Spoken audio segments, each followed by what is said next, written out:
This is Jimmy, and you're reading with Jimmy. We're on the final scene of Act One of William Shakespeare's Hamlet. Hopefully, you're still with me and you had the first four scenes under your belt and you're learning about Shakespeare's beautiful language. Let's go, shall we? We left scene four with Hamlet, Horatio, and Marcellus getting to the platform and the ghost showing up, and then the ghost beckoning Hamlet to follow him. So Hamlet does, and his friends follow Hamlet just in case, right? So here's scene five. It's another part of the platform, and it's the ghost and the Hamlet, and they come on stage. And remember, this is staged. These people have heard the story before, and they're watching it with delight and interest, and maybe they're even yelling back at the actors. Who knows? Hamlet, where wilt thou lead me? Speak. I'm going no further. I'll go no further. Mark me. I will. Ghost says, the hour is almost come when I to sulphurous and tormenting flames must render up myself. Alas, poor ghost. And Hamlet reacts to sulphurous and tormenting flames. That sounds like a place we don't want to go, doesn't it? The ghost says, pity me not, but lend thy serious hearing to what I shall unfold. Speak, says Hamlet, I'm bound to hear. The ghost says, so art thou to revenge when thou shalt hear? What? Says Hamlet. Exactly. What? The ghost is saying, are you ready to do some revenge when you hear what I'm about to say? What? The ghost, pay attention, ladies and gentlemen. I am thy father's spirit, doomed for a certain term to walk the night, and for the day confined to the fast in fires, till the foul crimes done in my days of nature are burnt and purged away. But that I am forbid to tell the secrets of my prison house, I could tell a tale unfold, whose lightest word would harrow, cause distress to up thy soul, who will distress your soul, freeze thy young blood, and make thy two eyes like stars jump from the spheres. Thy knotted and combined locks to part, and to each hair to stand on end like quills upon the fretful porcupine. But this eternal blazon must not be to the ears and to the flesh and blood.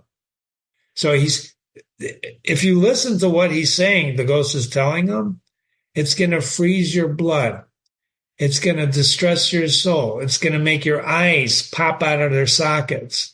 This is a tale, he's going to unfold this, right? The secret. He can't tell them about his prison where he's at, the prison house, but he's going to tell them this other tale that's going to really blazon promptly and vividly must be to ears. And list, oh list, if thou didst ever thy dear father love. So he's saying, listen to me if you ever loved your father. I wrote, wow. I said, if a ghost talk to you like that, to me like that, you better listen, right? So whose crimes, one of the questions, till the foul crimes done in my days of nature are burnt and purged away.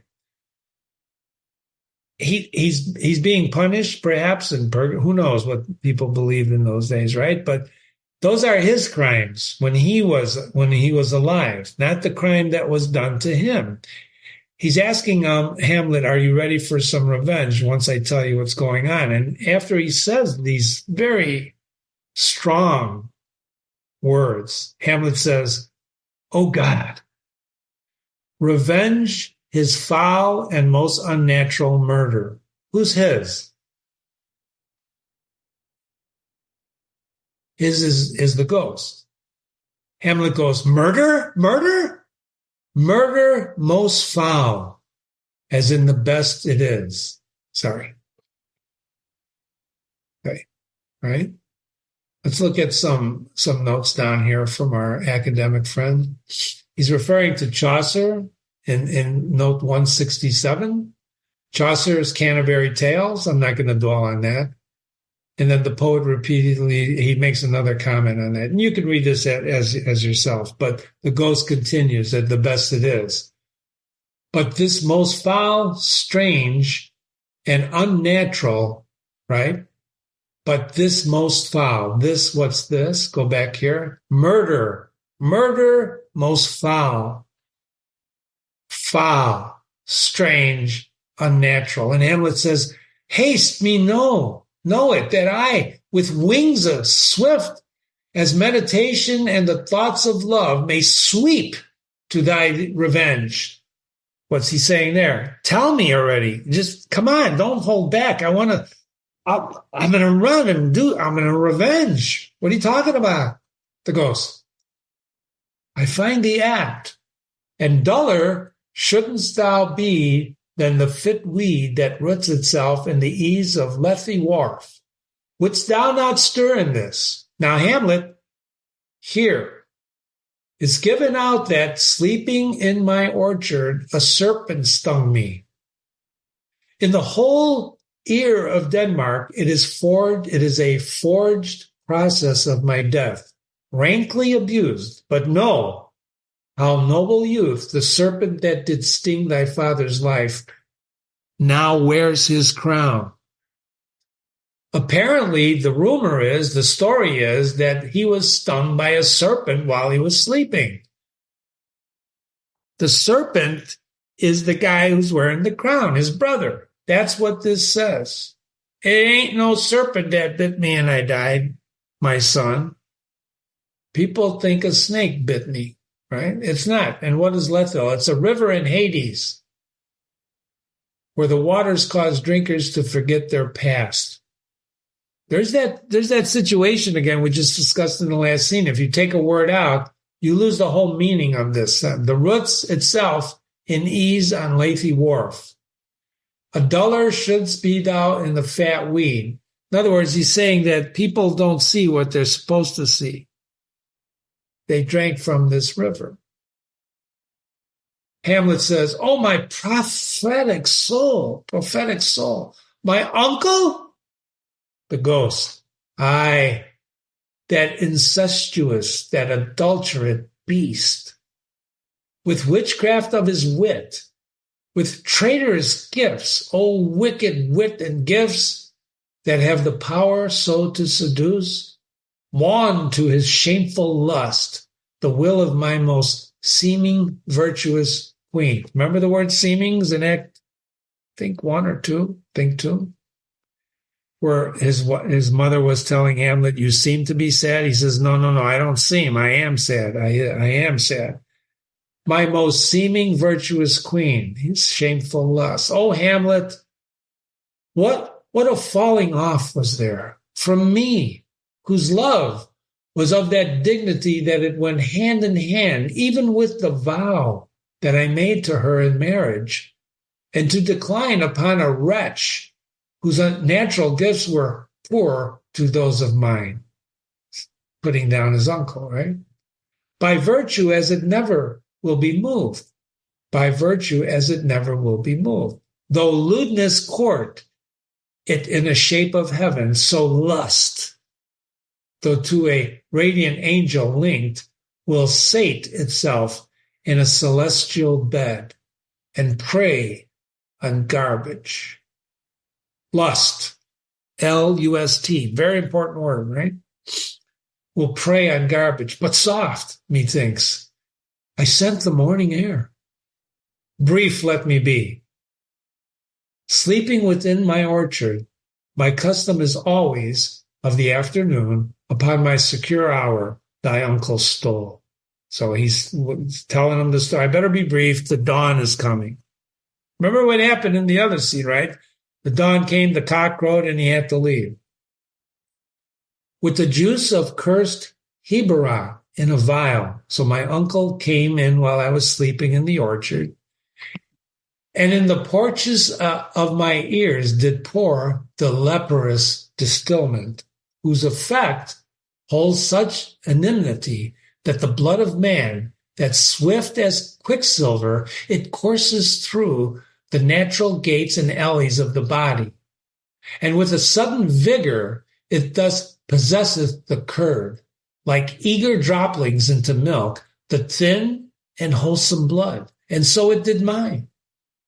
And in almost an instant, tether barked about most lazar-like, with vile and loathsome crust, all in my smooth body.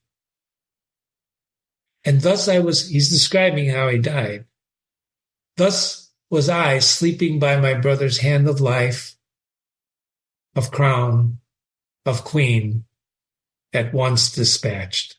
Cut off even in the blossoms of my sin, unhoused, disappointment, unenameled, not reckoning made, but sent to my account with my imperfections on my head. He was murdered with his sins. He didn't even have a chance to ask forgiveness. This is huge. Hamlet goes, horrible. He doesn't say it once. Oh, horrible. Most horrible. Isn't it horrible? If thou hast nature, the ghost continues, in thee, bear it not. Let not the royal bed of Denmark be a couch for luxury and damned incest. But howsoever you pursue this act, taint not thy mind, nor let thy soul contrive against thy mother. Leave her to heaven, and to those thorns that in her bosoms lodge, to prick and sting her. Fare thee well at once.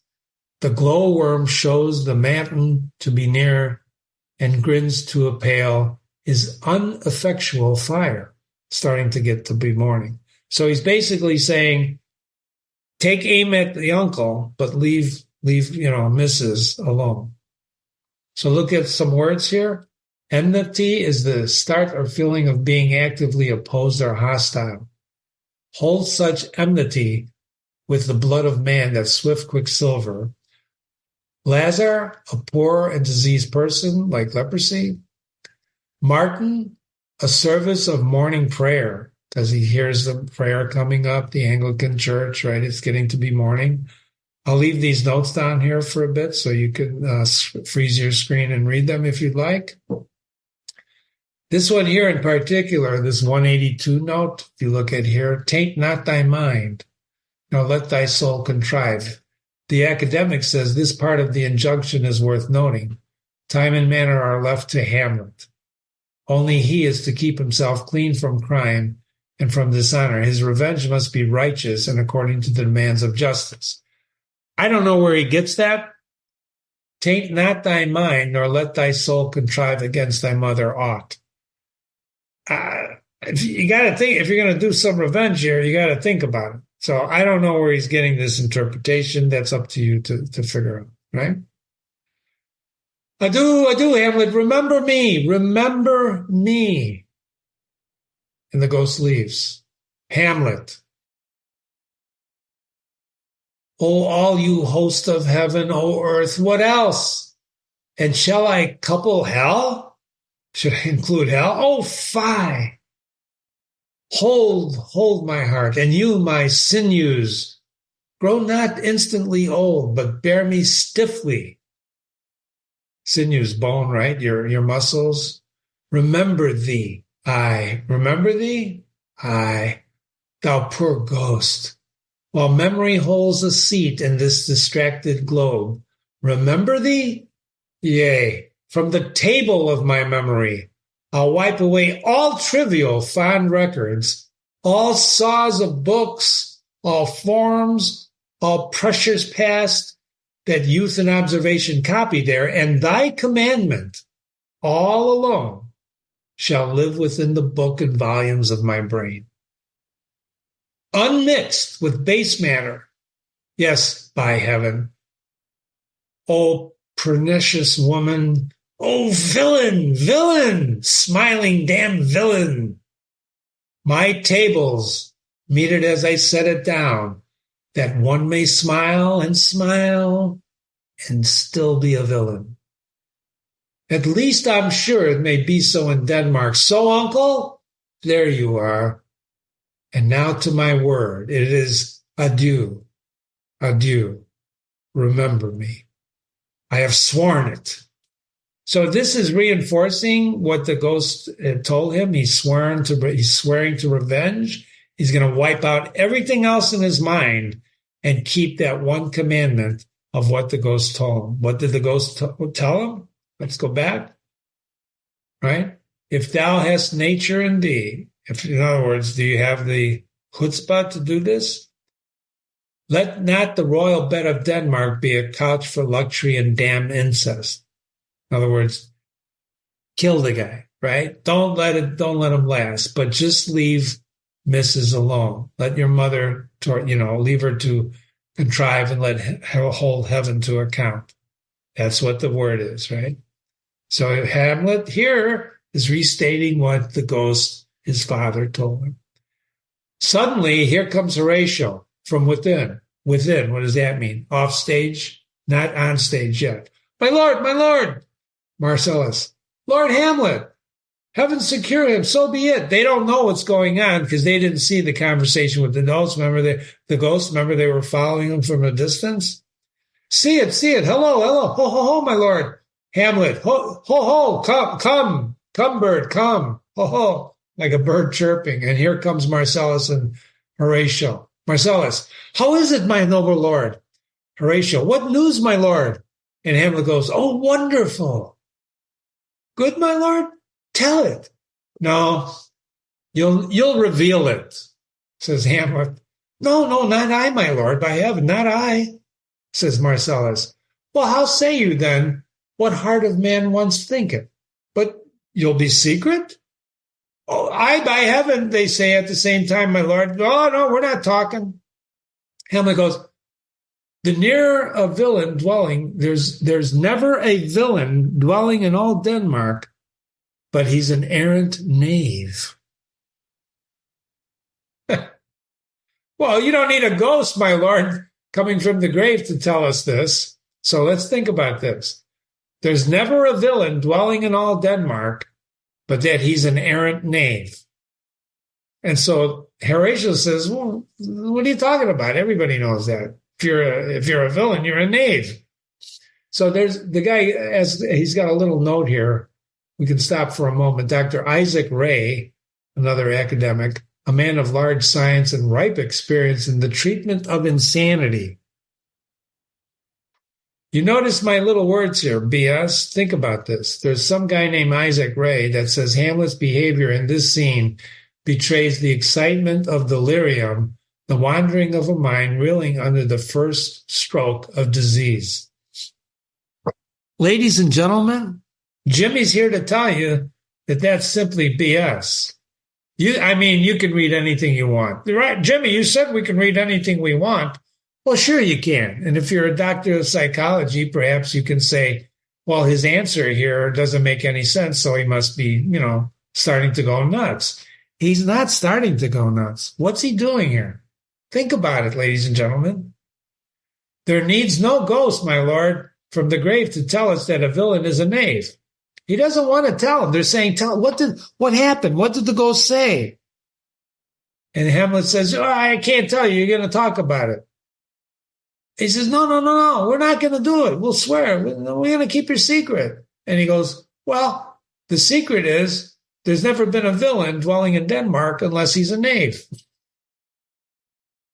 You think that's the sign of a nutcase? I don't think so. Hamlet goes, well, right you are. Of course. You're right you are. They're right. And so, without more circumstance at all, I hold it fit that we shake hands and part. You, as your business and desire shall point you, for every man has business and desire, such as it is. And for mine own poor part, well, I'm going to go look, I'll go pray. Very important. He's keeping what the ghost said to himself. Why is that? Why doesn't he tell him? They all saw the ghost. Why doesn't he share with them what the ghost told him? What did the ghost tell him? The ghost told him to really keep this, don't hurt the mother, but this is your task. your commandment. You're my son. Horatio says, but these are but wild and whirling words, my lord. What do you mean? You're going to pray and let us go? Hamlet says, I'm sorry that they offend you. Heartily, yes, faith heartily. Horatio says, well, there's no offense, Lord. Yes, by St. Patrick there is, Horatio. And much offense, too. Touching this vision here, it's an honest ghost that let me tell you. For your desire to know what is between us, or mastered, as you may say, and now, good friends, okay, I'll leave this up for a minute so you can look at it. Here's another professor's point of view about another footnote. I don't know. I got question marks there. Okay. And now, good friends, scholars, and soldiers, give me one request. I want to make one request from you. Horatio goes, what is it, my lord? We will do it. We will. Never make known what you have seen tonight. This is very important. My lord, we will not. No, swear it. Well, in faith, my lord, not I. Nor I, my lord, in faith. Upon my sword, says Hamlet. Well, we've sworn, my lord, already. Indeed. But upon my sword, indeed. And the ghost beneath says, swear. Boy, say thou so. Art thou there? True penny? Come on, you hear this fellow in the cellarage. Consent to swear. So he's saying, you hear what he's saying, don't you? And Horatio goes, purpose the oath, my lord. Propose the oath. Hamlet, never to speak of this that you have seen. Swear by my sword. Swear, says the ghost. Hic et ubique. Then we'll shift our ground. Come hither, gentlemen, and lay your hands upon my sword, and never speak of this that you have heard. Swear by my sword. Swear. Well said, old mole. Canst work the earth so fast? O worthy pioneer. Once more remove, good friends. Oh, day and night, but this is wondrous strange, says Horatio. Hamlet, and therefore, as a stranger giveth welcome, there are more things in heaven and earth, Horatio, that are dreamt of in your philosophy. But come, here, as before, never to help you mercy, how strange and odd, someone I bear myself, as I perchance hereafter shall think, meet to put an antic disposition on, that you, at such time seeing me, never shall with arms encumbered thus, or in this head shake, or pronouncing of some doubtful phrase as, well, we know, or, well, we could have, or, well, if we list, we speak, or there will be as if there might, or some ambiguous giving out to note that not aught of me, this not to do. Don't do it. So grace and mercy at your most need help. Swear it. Swear. Rest, perturbed, swear it. And they swear. So, gentlemen, with all my love, I do commend me to you. And what so poor a man as Hamlet is may do to express his love and friending to you, God willing, shall not lack of it. Let us go in together, and still your fingers on your lips, I pray. The time is out to join, O cursed spite, that ever I was born to set it right. Come, let's go together. That's the end of the Act 1, last scene 5. What's going on here? The question you want to ask yourself is, does Horatio and Marcellus hear the ghost? Okay? You can argue to and fro, yes and no. You can argue what you want, but if you go in here and look at this, Hamlet hears them. The ghost says it. There's no reason why we should doubt, I don't think, that they hear it. Horatio says, propose the oath, my lord. So he's saying, ah, ah, ah, right? When the first swearing, when he says, the ghost says, swear. True penny, right? Hic et ubique, here and everywhere. Why isn't there a note on this, right? This is Latin. Here and everywhere. Swear, here and everywhere. They used to believe in oaths then. If you took an oath, you swear especially on a sword, you were bound by it. Otherwise, you were bound to the pangs of hell, perhaps. But when you took oaths in these days, you took them and you meant them and you kept them. So Hamlet's asking them to what? Keep an oath that don't forget everything you saw and heard tonight. Forget it. Forget it. Don't talk about it. Don't here in this section here. Don't acknowledge me with a wink and a nod. Don't gesture, right? Don't do it. And then the ending is the rhyming, right? The time is out of joint, O cursed spite, that ever I was born to set it right. What is madness? You think he's cracked? I don't think so. Well, no, but there's no such thing as ghosts, Jimmy. Well, you might believe that. Remind me to tell you the story about the angel. All right? Maybe I should tell it now, but I don't want to keep you. But I'm taking a note. Tell you the story of an angel. I'll tell you a little bit. I had a car accident, and I was standing there, and there was this guy holding a fishing rod, and where I had the crash, and my car was totaled. It was the other guy's fault. Horrible accident. I still don't know how I walked away from there. There was a guy standing there, and with a fishing pole in his hand, and he was looking at me as my car was being lifted. Complete. It was totaled. Really bad accident. And he goes, so that was your fault? Oh, I said, oh, no, it was the other guy, which it was. It was the other guy's fault. He was high on drugs. Long story. And the fisherman nodded. But you have to understand, there are no lakes around where this happened. There's no ponds. There's no streams. Nothing. He was just standing there looking at this wreck.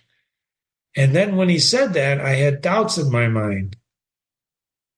So I went to the police officers. He was sitting in his car writing it up.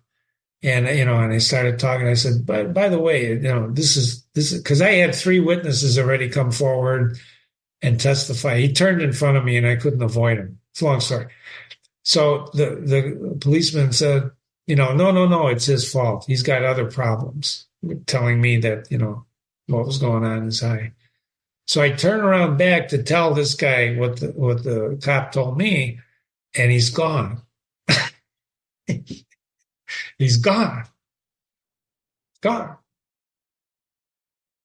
Okay. I told this story to a limo driver. 2 weeks later, I was going to the airport. I took a limo from my home to the airport, and I was telling his name, the limo driver's name was Clarence.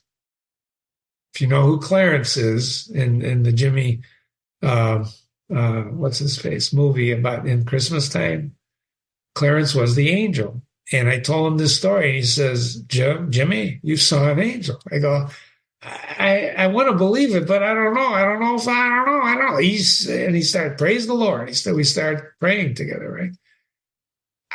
I don't know. Here's what you want to know. There are more things in heaven and earth, Horatio, than are dreamt of in your philosophy. There's more stuff going on than are dreamt of in our philosophies, ladies and gentlemen, which is the truth. All right? Thank you so much. This is Jimmy. You've been reading with Jimmy, Act 1, Scene 5. Thank you for visiting. Please continue with Hamlet. This is only going to get better because now Hamlet's charged with taking revenge for his uncle killing his father. Jimmy at readingwithjimmy.com, Jimmy at readingwithjimmy.com. Send me an email, send me your thoughts. Thanks for listening. Have a great day. Drive carefully.